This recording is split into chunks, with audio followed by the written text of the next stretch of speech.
I don't completely understand the fracture with the St.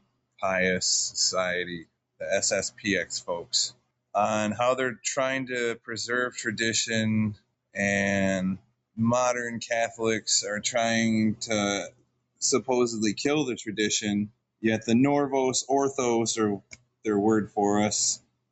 We still allow Latin masses. We still have Latin masses in Jackson even. They're not hard to find. Like, can you talk a little bit about, what their problem is besides their bishops not getting consecrated?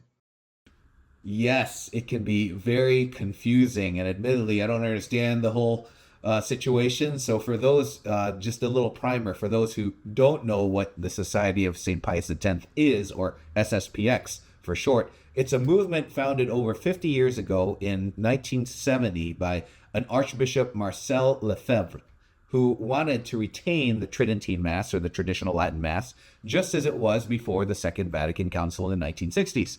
So the SSPX is not in full communion with the Catholic Church because they reject some of the doctrinal developments of Vatican II and the legitimacy and dignity of the Novus Ordo, which is the Holy Mass in its present form, after having incorporated the developments decreed by Vatican II.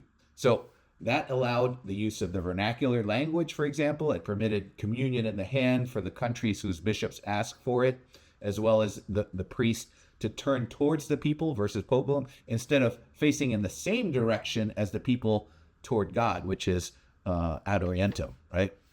Now, where this can get confusing is that along with these developments, many priests become kind of loosey-goosey with the Mass and took on an anything goes approach to the divine liturgy. And so many of the faithful were jarred and disillusioned. And they naturally thought that these other radical changes were also a result of Vatican II, but were actually deviations and abuses of what the Second Vatican Council fathers actually decreed and envisioned.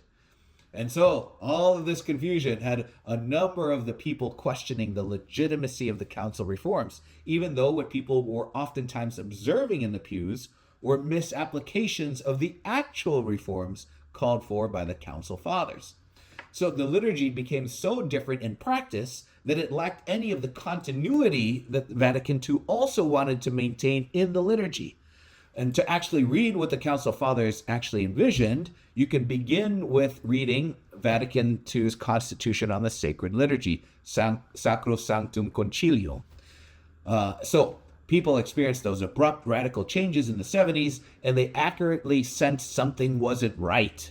But that made them susceptible to the assertions of groups like SSPX, who to this day questions the legitimacy of a number of aspects of the Second Vatican Council. In fact, just recently, the Society rejected the Holy See's proposal for theological dialogue, and SSPX said, unfortunately, that they will go ahead with their plans to ordain schismatic bishops later this year. So it's unfortunate because there are a number of good-intentioned people who want to stay faithful to the church, but are misled by the SSPX, which has a relatively small group of bishops and priests whom they would rather believe over the full magisterium of the church, the official teaching office. Plus, a lot of liturgical abuses rampant in the latter part of the 20th century have been corrected in this last generation. Thanks be God, right? So finally, the anonymous person who asked the question is correct in pointing out how it's not difficult to find a more traditional leaning liturgy in Jackson. You have the extraordinary form of the traditional Latin Mass celebrated each Sunday at 1 p.m. at St. Mary's Star of the Sea. And here at St. John, our 12 p.m. Sunday Mass is celebrated with the Eucharistic prayer in Latin, and the priest is ad orientem, meaning that during the liturgy of the Eucharist, the priest faces east with the people.